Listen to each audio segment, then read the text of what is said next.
آنکھ اٹھا کر بھی نہ دیکھیے اس ناز و نعمت کی طرف, اس آسائش کی طرف, ان عیش و عشرت کے سامان کی طرف جو ہم نے کافروں کو عارضی طور پر استعمال کرنے کے لیے دے رکھے.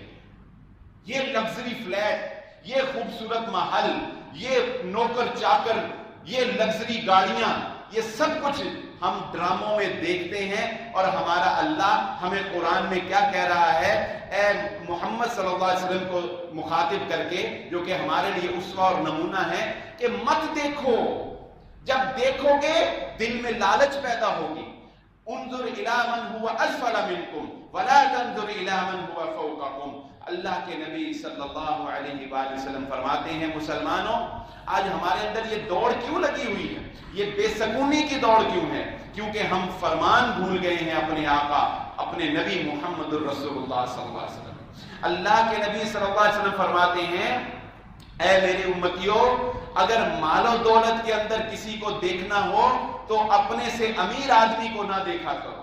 اپنے سے امیر آدمی کو دیکھ کر تمہارے اندر ناشکری پیدا ہوگی, تمہارے اندر اللہ رب العزت کی ذات سے دوری پیدا ہوگی. اگر مال کے اندر دیکھنا ہو تو اسفل منکم, اپنے سے نچلے درجے کو دیکھا کرو. اس کو دیکھا کرو جو تم سے کم زندگی گزار رہا ہے. تمہارے پاس موٹر سائیکل ہے, سائیکل والے کو دیکھو. تمہارے پاس آزاد سلامت ہے, کان کٹے والے کو دیکھو. تمہیں اللہ نے اپنے گھر کے نعمت سے نوازا ہے, کرائے پر دھکے کھانے والوں کو دیکھو. اپنے سے نیچے کو دیکھو, تمہیں رب یاد آ جائے گا اور تم اللہ رب العزت کا شکر ادا کرنے والے بن جاؤ. یہ پھر اسی طرح پچھلے دنوں آپ دیکھیں کہ ہمارے اسی میڈیا کے اوپر ترکی ڈراموں کو جو ہے وہ امپورٹ کیا گیا, اور ترکی ڈرامے جو ہیں وہ ہمارے گھروں کے اندر دکھائے گئے. اب ہمارا کلچر اور ترک کا کلچر کتنا فرق ہے. ان کی عورتوں کا لباس ہمارے عورتوں کے لباس سے میچ نہیں کرتا. ان کا لائف سٹائل جو ہے وہ یورپین سٹائل میں ہے. ان ڈراموں کو دیکھ کر کیا ہماری عورتیں اور پردہ کرنا سیکھیں گی؟ کیا ہماری بچیاں اور پردہ کرنا نہیں, ہماری بچیاں سیکھیں گی کہ یہ بھی ایک لائف سٹائل ہے. شرٹ بھی کھلی پہنی جا سکتی ہے, نیچے کوئی ٹراؤزر سا بھی پہنا جا سکتا ہے, اسکرٹ بھی پہنی جا سکتی ہے, چچا سے بھی محبت کی جا سکتی ہے. اس طرح کے فضول کلچر, یہ ترک سے ڈرامے امپورٹ کر کے ہم نے ثقافت کو فروغ دیا نہیں, ہم نے اپنی نسلوں کو تباہ کر دیا ہے. ہم نے اپنی نسلوں کو تباہ کر دیا ہے. آگے چلتے چلے جائیں. یہ ایسے چھوٹے چھوٹے نقصانات ہیں جس کی طرف ہمارا دھیان نہیں جاتا, جس کی طرف ہماری توجہ نہیں جاتی. میں حیران ہو گیا یہ پڑھ کر کہ آپ اندازہ نہیں لگا سکتے کہ مسلمانوں کے ایمان کو کمزور کرنے کے لیے کافروں کا ایک اور حربہ کیا ہے. جنگی طور پر میں ایک آرٹیکل پڑھا تھا, اس نے باقاعدہ لکھا کہ مسلمانوں کو کمزور کرنے کے لیے کافر لکھتا ہے کہ ہمارا ایک ہتھیار یہ بھی ہے کہ ہم اپنی فلموں اور اپنے ڈراموں میں اپنی اتنی جدید ٹیکنالوجی دکھا دیتے ہیں کہ مسلمان دیکھ کر یہ سمجھتے ہیں کہ ہم تو اتنا پیچھے ہیں کہ کافروں سے مقابلہ ہی نہیں کر سکتے. بتائیں یہ سوچ پیدا ہوتی ہے کہ نہیں ہوتی؟ آپ یہ مانیں یا نہ مانیں, آپ کے نوجوان جب ان کی ٹیکنالوجی دیکھتے ہیں, ان کا اسلحہ دیکھتے ہیں, ان کی مہارتیں دیکھتے ہیں فلموں اور ڈراموں کے اندر, وہ کہتے ہیں اتنی آگے نہیں, ہم تو ان کا مقابلہ ہی نہیں کر سکتے. یہ کمزوری کافر میڈیا کے ذریعے سے آپ کے نوجوانوں کے دلوں کے اندر پیدا کرتا ہے, اور آپ سمجھتے ہیں کہ نہیں میں نے بڑی ایکشن مووی دیکھی ہے, میں نے اپنی بیٹی کے بچے کے ساتھ کوئی سیکس مووی نہیں دیکھی, ایکشن مووی دیکھی ہے, دیکھو اس کے اندر کتنی مہارت اور کتنی ٹیکنالوجی انہوں نے دکھائی ہے. یہ وہ سلو پوائزننگ ہے میرے بھائی, یہ وہ ہلکا زہر ہے جو بہت آہستہ آہستہ آپ کے ذہنوں کے اندر انجیکٹ کیا جا رہا ہے. پھر آپ دیکھیں یہ نئی ایک طوفان بدتمیزی جو ہمارے موبائلوں کے اندر بھیج دی گئی. یہ چائنا نے سافٹ ویئر بنایا ٹک ٹاک کے نام سے, کسی سے چھپا نہیں ہے, جس میں بچے اب پیچھے کسی اور کی آواز, پیچھے کوئی گانا اور اپنی ایکٹنگ آگے اس کو مکس کر کے جو ہے وہ پیش کرتے ہیں. انڈونیشیا نے اس ٹک ٹاک ایپلیکیشن کے اوپر پابندی عائد کی. کیوں پابندی لگائی؟ اس کے مس یوز کی وجہ سے. ہمارے ہاں تو بچوں نے علماء کو نہیں بخشا، علماء کی تقریروں میں سے آوازیں کٹ کر کے اس کے آگے اپنی فحش بغیر دوپٹے کے تصویریں اور اس کے اوپر ایکٹنگ کر کے، اب کوئی اتنا حاجی تو ہوتا نہیں ہے کہ اس کے موبائل میں کوئی آئے وہ ویڈیو اور وہ سامنے دیکھ کر کہے کہ نہیں اس کو ڈیلیٹ کر دو. وہ ایک دفعہ تو دیکھتا ہی ہے نا، وہ دیکھتا ہے کہ ہے کیا اس میں. اچھا بعد میں چاہے وہ استغفر اللہ کر کے اس کو ڈیلیٹ کر دے اور جس کو لائک کر دے وہ پھر بار بار اس کو دیکھے. یہ کیا ہو رہا ہے؟ یہ ٹک ٹاک اور یہ بےہودگی یہ ہمارے ایمان کو کمزور کر رہی ہے. بتائیں آگ کے انگارے کی طرح مشکل ہے کہ نہیں؟ کسی لڑکی کی تصویر کو دیکھ کر موبائل میں اور بعد میں اس کو اوپن نہ کرنا، بغیر دیکھے اس کو ڈیلیٹ کر دینا. میں یقیناً یہاں پر آپ کو وہ حدیث سنا کر بتا دوں گا کہ محمد الرسول اللہ صلی اللہ علیہ وآلہ وسلم نے فرمایا، جو شخص کسی لڑکی کو دیکھ کر، کسی غیر محرم کو دیکھ کر اپنی نگاہ کی حفاظت کر کے اپنی نظریں نیچی کر لیتا ہے، وہ ایمان کی حلاوت کو پا جائے گا. وہ اس کو محسوس ہوگا، ایک روحانی قوت، ایک روحانی تقویت اس کو محسوس ہوگی. لیکن اس کے برعکس اگر وہ نظر کو نیچا نہیں کرے گا تو کیا ہوگا؟ اس کی روح مجروح ہوگی، اس کی روح داغدار ہوگی، جو کہ غیر محسوس طریقے سے اس کو دین اسلام سے، اس کے رب سے دور کر دے. یہ تقوی، یہ پرہیزگاری یہ کوئی معمولی سی چیز نہیں ہے. یہ تقوی اور پرہیزگاری یہ کوئی معمولی سی چیز نہیں ہے. تو آگے چلیے ان کی قباحتوں کے اوپر ہم نظر ڈالتے ہوئے دیکھتے ہیں. رات کو تاخیر سے سونا اور صبح کو تاخیر سے اٹھنا. میرے اکثر دوست بھائی شمالی علاقہ جات پہاڑی علاقوں میں جاتے ہوں گے. پچھلے دنوں مجھے جانے کا اتفاق ہوا، وہاں میرا ایک بڑا قریبی کلاس فیلو رہتا ہے، کبھی کبھی اس کے پاس جاتا ہوں. تربیلا ڈیم سے آگے ٹوپی کے آگے ان کا علاقہ ہے. آپ جانتے ہوں گے وہاں پر مغرب کے بعد، گاؤں ٹائپ علاقہ ہے، پہاڑی لوگ ہیں، مغرب کے بعد وہاں پر زندگی کے معمولات ختم ہو جاتے ہیں. فجر کے بعد وہ لوگ اپنے کام پر نکل پڑتے ہیں. پولوشن نہیں ہے، تازہ آب و ہوا ہے. اچھا اس کا فائدہ پتہ کیا ہے؟ میں نے اس کو پوچھا کہ یہاں پر آپ کے کوئی ہاسپٹل، کوئی قریبی ڈاکٹر، کوئی یہاں پر بڑا معالج کہ اگر کوئی خدا نہ خواستہ بچے کو لے کے جانا پڑے؟ وہ کہتا ہے ہمیں پتہ ہی نہیں ہے ہیپاٹائٹس ہوتا کیا ہے، ہمیں پتہ ہی نہیں بلڈ پریشر کیا ہوتا ہے، ہمیں پتہ ہی نہیں یہاں پہ شوگر کیا ہوتی ہے. میں کہا ہمیں نہیں پتا. یہ 85 سال کے بزرگ، وہاں پر ایوریج عمر، ہمارے شہروں کے اندر ایوریج عمر کیا ہے؟ 55-60، بہت کسی نے تیر مارا تو 65، اور وہاں پر ایوریج عمر کیا ہے؟ 85 سال، 90 سال. 90 سال کا بزرگ میں نے دیکھا، اس نے مجھے دکھا کہ دیکھو یہ 90 سال کا عمر ہے اور وہ پہاڑ کے اوپر چڑھا جا رہا ہے. کیوں؟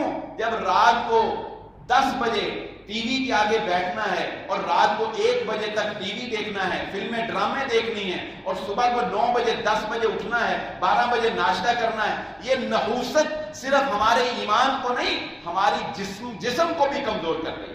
بیماریاں ہی لگنی ہیں. پھر اللہ کے نبی صلی اللہ علیہ وآلہ وسلم نے ارشاد فرمایا، میری امت کے لیے اللہ رب العزت نے فجر کے بعد کے وقت میں برکت رکھ دی. وہ برکت کا وقت جو ہم خواب غفلت میں سو کر گزار دیتے ہیں. کتنے نمازی ہوتے ہیں ہماری فجر کی نماز میں. اور اسی طرح صحابہ اکرام کا یہ عمل ملتا ہے کہ صحابہ اکرام اپنے بچوں کو فجر کی نماز کے بعد سونے نہیں دیا کرتے تھے. آج ہم کہتے ہیں ہمارے بچے کی نیند خراب نہ ہو جائے. نہیں، نیندیں ان کی اگر صحیح کرنی ہے تو رات کو جلدی سلانا پڑے گا اور صبح کو جلدی اٹھانا پڑے گا. یہ فلمیں ڈرامے جو ہم رات کو دیکھ کر سوتے ہیں، یہ نقصانات ہیں ان کے، جنہوں نے ہمیں دین سے دور کر رکھا ہے، جنہوں نے ہماری اخلاقیات کا جنازہ نکال کر رکھ دیا. اور اس سے آگے چلیے، ان فلموں اور ڈراموں کے اندر کیا دکھایا جاتا ہے؟ محبت کرنا. زندگی کا مقصد یہ ہے کہ ایک لڑکی کو پا لینا، اس لڑکی کی خاطر ماں باپ سے غلط بولنا، ماں باپ کی نافرمانی کرنا، اس لڑکی کی خاطر پوری دنیا سے ٹکرا جانا، زمانے کو چھوڑ دینا. اب حتیٰ کہ ان فلموں اور ڈراموں کے اندر صرف اور صرف عشق اور محبت کی داستانیں دکھا کر ہمارے نوجوانوں کا مقصد ہی یہ بنا دیا ہے کہ زندگی کا مقصد ہی کسی لڑکی سے محبت کرنا ہے.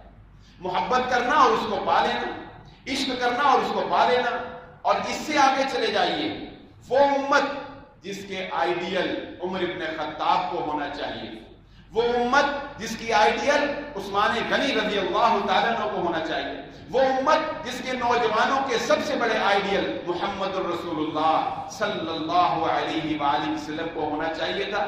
یہ نوجوان ان فلموں اور ڈراموں کو دیکھ کر ان کے ہیرو جیسے کپڑے پہنتے ہیں، ان کے ہیرو جیسے بال بناتے ہیں، ان کے ہیرو جیسے انداز اپناتے ہیں۔ کس کس پہلو کو آپ بتائیں نظر انداز کر سکتے ہیں؟ یورپ کے اندر آپ پڑھیے، یورپ کے اندر ایک بینک کے اوپر ڈاکہ ڈلا، 2 آدمیوں نے ڈاکہ ڈالا، انتہائی، وہ پوری ایک رپورٹ ہے میرے پاس، انتہائی ٹیکنیکل طریقے سے انہوں نے وہ ڈاکہ ڈالا، لیکن اینڈ پہ آ کر ان سے کوئی ایک چھوٹی سی مسٹیک ہو گئی، اس کے پاؤں سے وہ پہن نہیں سکا چادر، وہاں سے اس کو گولی لگی اور وہ پکڑا گیا۔ انویسٹیگیشن کرنے کے بعد ان کے فلیٹ تک جب پہنچا گیا اور ان کے فلیٹ کا جب تجزیہ کیا گیا تو جانتے ہیں انالیسس کرنے والوں نے رپورٹ میں کیا لکھا؟ انہوں نے لکھا کہ انہوں نے یہ ڈکیتی کا پلان فلاں مووی دیکھ کر جو ہے یہ بنایا ہے۔ ان کے اس جو بھی ان کا فلیٹ تھا اس میں سے اس کی سیڈیز نکلی، اس فلم کو انہوں نے 1000 مرتبہ دہرایا، اس کے مطابق انہوں نے سکیچ بنایا اور اس کے مطابق پلان کر کے انہوں نے وہ ڈکیتی کی۔ آپ بتائیں یہ فلمیں اور ڈرامے ہمیں دہشت گردی نہیں سکھا رہے تو اور کیا سکھا رہے؟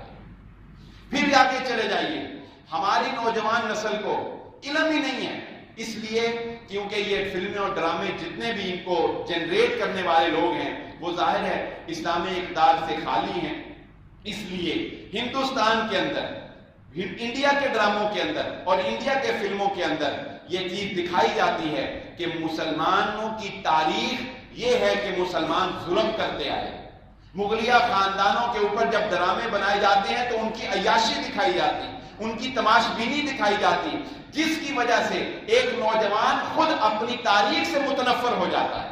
اس کو لگتا ہے کہ میرے آباء و اجداد تو سارے تماش بینی تھے، وہ سارے عیاشی کے اندر ہی زندگی گزارتے رہے، انہوں نے ظلم کیے ہندوستان کے اوپر۔ اور اسی طرح آگے چلے جائیے، اللہ کی قسم کس بات کا ہم رونا روئیں، ہمارے نوجوانوں کے دلوں کے اندر سے غیر مسلموں کے لیے وہ نفرت جس کا ذکر اللہ نے قرآن میں کیا ہے ان فلموں اور ڈراموں نے نکال دیا ہے۔ ایک ڈرامے کے اندر، ایک فلم کے اندر جب یہ دکھایا جائے گا کہ ہندو یا عیسائی اور مسلمان ایک ہی فلیٹ میں رہتے ہیں، اکٹھے ہی کھاتے ہیں، اکٹھے ہی دوستی ہے، ایک دوسرے کے ساتھ محبت ہے، ایک دوسرے کے دکھ درد میں شریک ہوتے ہیں، ٹھیک ہے اسلام کسی کے ساتھ برے سلوک کی تلقین نہیں کرتا، لیکن اس کا نتیجہ کیا نکلتا ہے کہ عیسائی کے ساتھ، ہندو کے ساتھ وہ الفت اور محبت دل میں پیدا ہو جاتی ہے کہ اس کا بھیانک چہرہ جو شام کے اندر نظر آتا ہے، جو فلسطین کے اندر نظر آتا ہے، جو غزہ کی وادیوں میں نظر آتا ہے، جو کشمیر کی وادیوں میں نظر آتا ہے، ایک نوجوان اپنے مسلمان بھائی کے اس درد کو محسوس نہیں کر سکتا اور کافر کے بھیانک چہرے کو نہیں دیکھ سکتا ہے، کیونکہ اس کے دل کے اندر تو محبت پیدا کر دی گئی یہ دکھا کر کہ عیسائی تو بڑے خوش اخلاق ہیں، ہندو تو بڑے کام آنے والے ہیں اور سکھ تو مسلمانوں پر جان نچھاور کرتے ہیں، یہ دکھا کر اس کے دل سے محبت کو نکال دیا، وہ محبت جو اپنوں کے لیے تھی اور وہ نفرت جو غیروں کے لیے ہونی چاہیے تھی، جس کا ذکر اللہ نے قرآن میں کیا، یا ایھا الذین آمنوا لا تتخذوا عدوی عدوکم اولیاء، اے مسلمانوں، اے ایمان والو، میرے دشمنوں کو اور اپنے دشمنوں کو دوست نہ بناؤ، میرے دشمنوں کو اور اپنے دشمنوں کو دوست نہ بناؤ، کیوں؟ جو اللہ کا دوست ہے اللہ کا دشمن اس کا دشمن ہوگا، اور اللہ رب العزت کے دشمن یہ کافر لوگ ہیں اور یہ تمہارے ساتھ کبھی بھی مخلص نہیں ہو سکتے، ان کے دل کے اندر تمہارے لیے محبت کبھی بھی نہیں ہو سکتی سوائے اس کے کہ تمہیں تمہارے دین اسلام سے پھیر دیں، ہاں تم اپنا دین چھوڑ دو پھر یہ تمہارے ساتھ محبت کر سکتے ہیں، وگرنہ یہ تمہارے ساتھ محبت نہیں کر سکتے۔ یہ کچھ کیا ہم نہیں کر رہے؟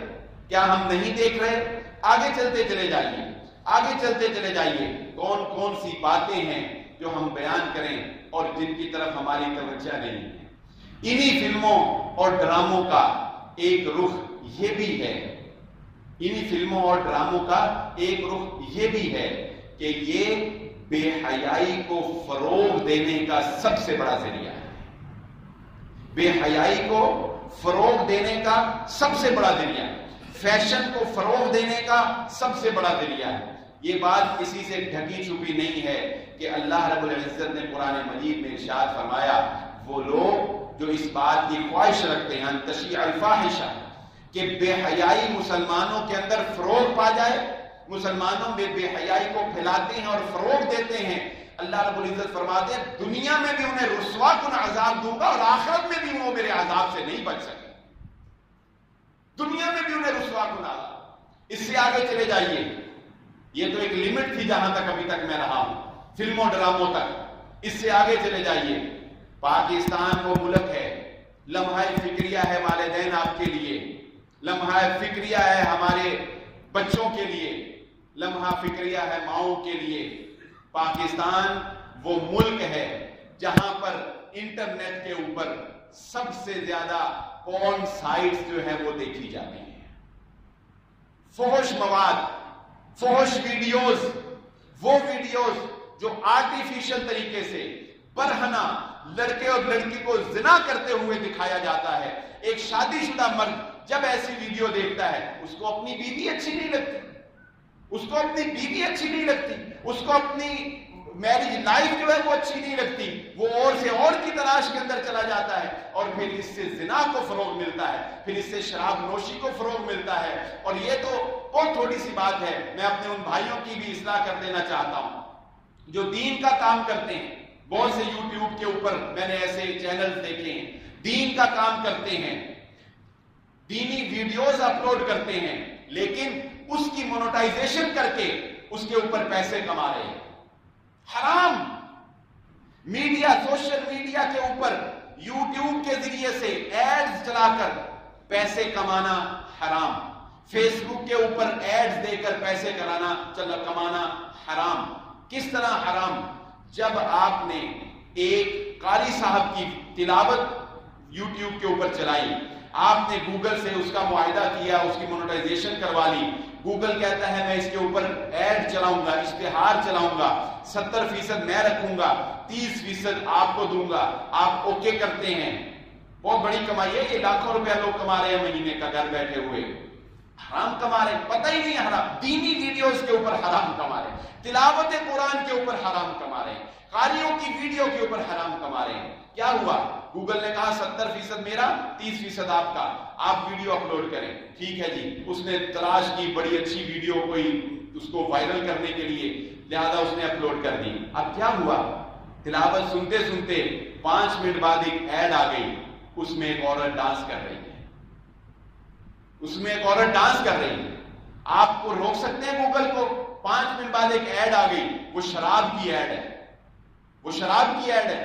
5 منٹ بعد ایک ایڈ آ گئی، وہ سور کے گوشت سے بنی ہوئی کسی آئٹم کی ایڈ ہے. آپ کو اس ایڈ میں سے 30% مل رہا ہے، 30% آپ کو مل رہا ہے.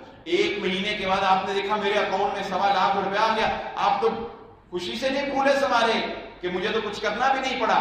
لیکن بھائیو، آپ تو اپنی طرف سے نیکی کر رہے ہیں، دین کا کام کر رہے ہیں، لیکن حرام اپنے پیٹ کے اندر ڈال رہے ہیں.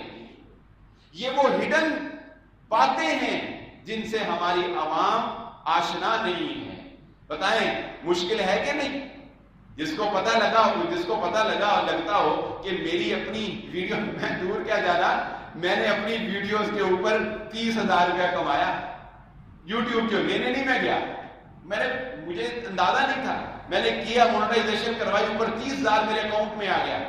کیونکہ ڈالروں میں ہوتا ہے، $100 بھی ہو تو بڑے پیسے میں. 30,000 روپے میں لینے نہیں مجھے. پھر میں نے جب دینا تھا، پھر میں نے اس کے اوپر تحقیق کی، پھر میں نے اس کے اوپر سرچ کی کہ یہ پیسے ہمیں دیتے کیوں ہیں، کس بات کے دیتے ہیں. تو پھر علماء سے، اپنے اساتذہ سے مشورہ کیا اور پھر فیصلہ کن رائے یہ قائم ہوئی کہ یہ پیسے حرام ہیں، ان کا لینا جائز نہیں. بتائیں ہے کہ نہیں کتنا بڑا فتنہ؟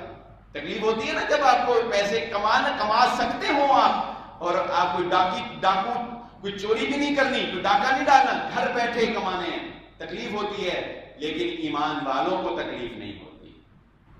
ایمان والوں کو تکلیف، ایمان والوں کا عالم تو یہ ہوتا ہے کہ جب وہ شراب پی رہے ہوتے ہیں، شراب کے رسیا ہوتے ہیں، جنہوں نے باپ دادا سے شراب پینا سیکھی ہوتی ہے، جن کی رگے جاں میں رگ رگ میں شراب سرایت کر چکی ہوتی ہے، وہ شراب کے جھلکتے ہوئے جاموں کو دوستوں کے اندر بیٹھے ہوئے پی رہے ہوتے ہیں، اور ایک آنے والا آ کر کہتا ہے اے صحابہ کی جماعت، اللہ نے شراب کو حرام کر دیا ہے، اس چھلکتے ہوئے جام کو ہونٹ سے نہیں مدینے کی گلیوں میں بہا دیا جاتا۔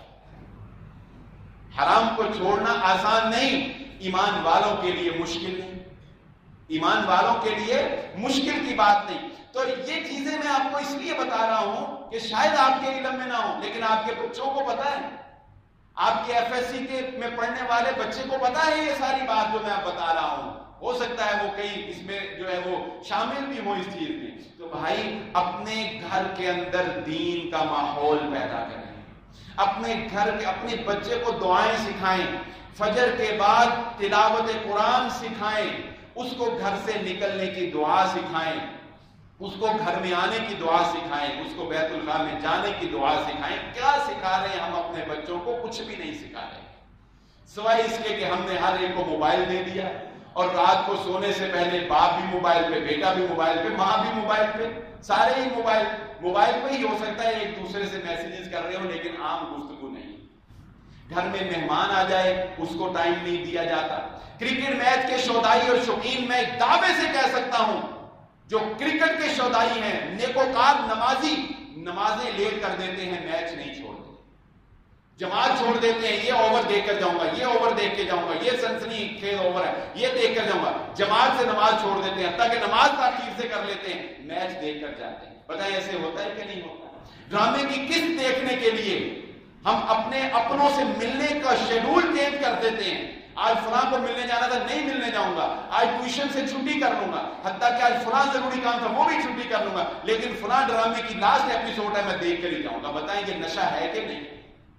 خواتین سے پوچھیں ان کو یہ نشہ ہے کہ نہیں؟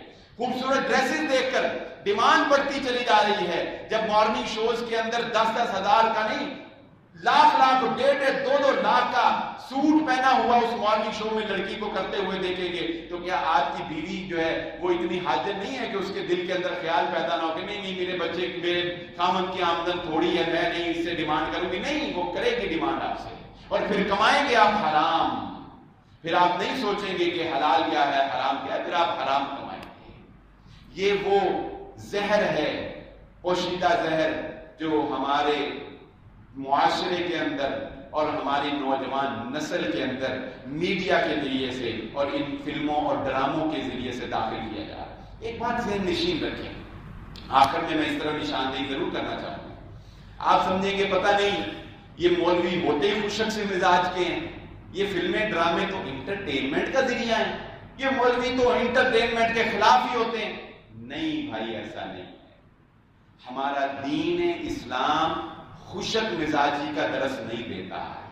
ہمارے نبی محمد الرسول اللہ صلی اللہ علیہ وآلہ وسلم خوشک مزاج نہیں تھے۔ فَبِمَا رَحْمَةٍ مِّنَ اللَّهِ لِنْتَ لَهُمْ وَلَوْ كُنْتَ فَظًّا غَلِيظَ الْقَلْبِ لَانفَضُّوا مِنْ حَوْلِكَ۔ اللہ قرآن میں کہتا ہے اے محمد صلی اللہ علیہ وآلہ وسلم، فَبِمَا رَحْمَةٍ مِّنَ اللَّهِ، یہ اللہ نے آپ کے اوپر رحمت کی ہے، اللہ نے آپ کو خوش مزاج اور نرم دل بنایا ہے۔ آپ اچھی گفتگو کرتے ہیں، آپ لوگوں میں گھل مل کر رہتے ہیں، آپ اچھی گفتگو کرتے ہیں، آپ مزاح کرنے والے۔ اللہ کے نبی صلی اللہ علیہ وسلم تانا دینے والے نہیں تھے نا، اللہ کے نبی صلی اللہ علیہ وسلم کسی سے فحش گفتگو کرنے والے نہیں تھے نا، کبھی کسی کی تضحیق نبی صلی اللہ علیہ وسلم نے نہیں کی، کبھی کسی کی انسلٹ نہیں کی۔ اور اس سے بڑھ کر اچھا اخلاق کیا ہو سکتا ہے؟ نبی صلی اللہ علیہ وسلم، ایک عورت آتی ہے میں جنت میں جانا چاہتی ہوں، نبی صلی اللہ علیہ وسلم فرماتے ہیں جنت میں بوڑھی نہیں جا سکتی، وہ رونے لگتی ہے۔ اللہ کے نبی صلی اللہ علیہ وسلم کہتے ہیں اس کو بتاؤ جنت میں سارے جوان ہو کر جائیں۔ ایک آتی ہے کہ ایک آتا ہے کہتا ہے اونٹ چاہیے، اللہ کے نبی صلی اللہ علیہ وسلم فرماتے نہیں اونٹ نہیں ملے گا، اونٹنی کا بچہ ملے گا۔ پھر بعد میں وضاحت فرمائی کہ ہر اونٹ اونٹنی کا بچہ ہی ہوتا ہے۔ اللہ کے نبی صلی اللہ علیہ وسلم صحابہ میں بیٹھتے ہیں نا، صحابہ میں خوش طبی فرماتے ہیں، خوش طبی سے گفتگو کرتے ہیں۔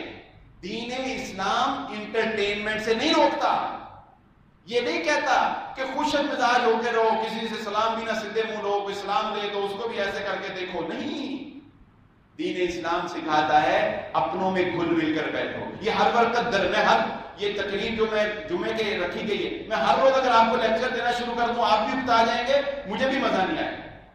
حضرت عبداللہ بن مسعود رضی اللہ تعالیٰ عنہ سے لوگوں نے ڈیمانڈ کی کہ آپ ہمیں درس دیا کریں، روزانہ دیا کریں. وہ کبھی کبھی درس دیتے تھے، کہا روزانہ درس دیا کریں. وہ انہوں نے کیا کہا میں نہیں چاہتا کہ لوگ مجھ سے اکتاہٹ محسوس کرنے لگ جائیں. لوگ مجھ سے اکتاہٹ نہیں، انٹرٹینمنٹ کرو، جائز انٹرٹینمنٹ. محفل میں بیٹھو، اچھی گفتگو کرو، لیکن محفل میں بیٹھ کے جب اسٹیج ڈرامے دیکھنے ہیں، جب پانڈ دیکھنے ہیں ٹی وی کے اوپر، تو پھر دوستوں کے بھی جھکتے ہی مارنی. لوفر گفتگو، یہ ہمارے نوجوانوں نے لوفر گفتگو کہاں سے سیکھی ہے بتائیں؟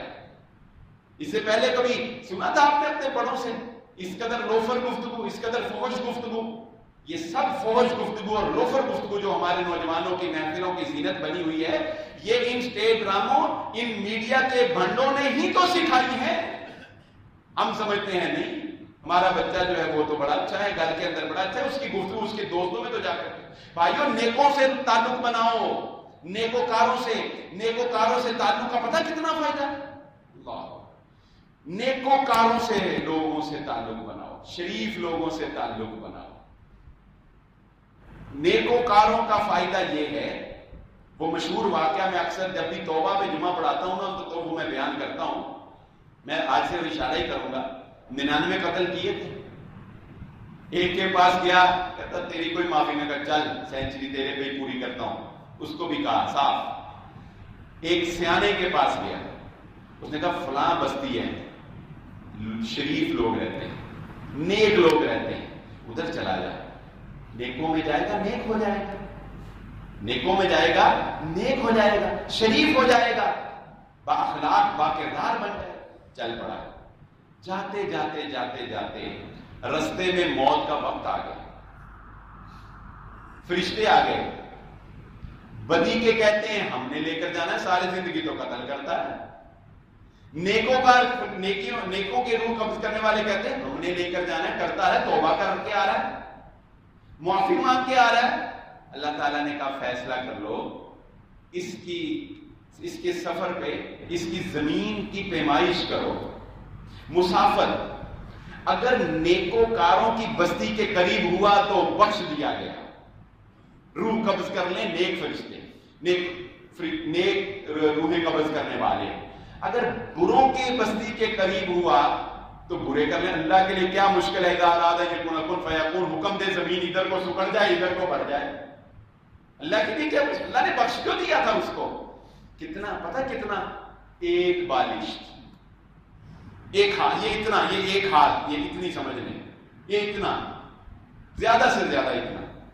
ایک بالشت قریب تھا نیک لوگوں کے، صرف اتنا قریب تھا. کن کے؟ نیک لوگوں کے.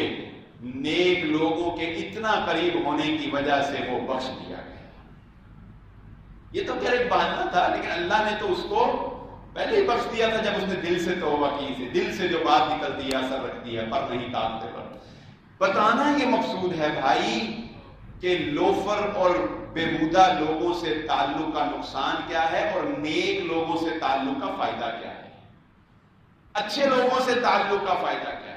یہ میڈیا ہمیں سکھاتا ہے. ایک ویلن آیا، اس نے جناب یہ کیا وہ کیا، مار دیا، کوئی اس کا مقابلہ نہیں کر سکا، لو جی یہ بڑا ہیرو بن گیا، فلاں ہوا، ایسے ہوا ویسے ہوا. وہ بچہ کہتا ہے اچھا ہاں میں بھی یہ سب کچھ کروں گا. پھر وہ اس طرح کے دوست ڈھونڈتا ہے. اس طرح کے دوست ڈھونڈے نا اس نے، جو کچھ اس نے فلم میں دیکھا ہے، وہ اس طرح کے یار ڈھونڈتا ہے، اس طرح کی محفلوں میں بیٹھتا ہے. وہ حقے پیتا ہے، وہ شیشے پیتا ہے، وہ سگریٹ پیتا ہے، وہ سگریٹ کے دھوئیں نکالتا ہے، سمجھتا ہے میں بڑا بدماش بن گیا ہوں، یہ دیکھو یہ سگریٹ کا دھواں نکال دیا. یہ لمحہ فکریہ ہے ہمارے لیے. اپنے نوجوانوں کے اوپر توجہ کر لیں. یہ نوجوان سرمایہ ہوتے ہیں کسی قوم کا، جنہیں ہم دین اسلام سے دور کرتے چلے جا رہے ہیں. دین اسلام انٹرٹینمنٹ کا سکھاتا ہے، اچھی ریفریشمنٹ سکھاتا ہے. اپنے بچوں کو اچھی ریفریشمنٹ دیں، انٹرٹین کریں، ان کو اچھا سے ماحول دیں. زیادہ خوش مزاجی تو انسان کو پاگل کر دیتی. میں ایسے اسٹوڈنٹس کو جانتا ہوں جو پڑھتے ہی رہتے تھے، ہر وقت پڑھتے رہتے تھے. زیادہ پڑھنے کی وجہ سے اللہ تعالیٰ سب کو محفوظ فرمائے, زیادہ پڑھنے کی وجہ سے ان کا دماغ کام کرنا چھوڑ گیا. ایسے واقعات آپ پڑھیں گے. جو لوگ ذہین ہوتے ہیں نا وہ کتابی کیڑے نہیں ہوتے. یہ نہیں ہوتا کہ وہ ہر وقت پڑھتے ہی رہتے, نہیں, تو یہ ذہانت اللہ کی طرف سے ایک دین ہوتی ہے. جو ذہین ہوتا ہے وہ شرارتی بھی ہوتا ہے, کھیلتا بھی ہے, سب کچھ کرتا ہے. انٹرٹینمنٹ کریں, جائز انٹرٹینمنٹ, اپنے بچوں کو اچھا ماحول دیں, یہ فلموں اور ڈراموں سے ان کو دور کر لیں اگر ان کا مستقبل دنیاوی اعتبار سے اور اخروی اعتبار سے بچانا چاہتے ہیں. اللہ رب العزت سے دعا ہے اللہ مجھے اور آپ کو جو کہا وہ سنا, سمجھنے کی اور عمل کرنے کی توفیق عطا فرمائے. وما علیہ الا البلاغ.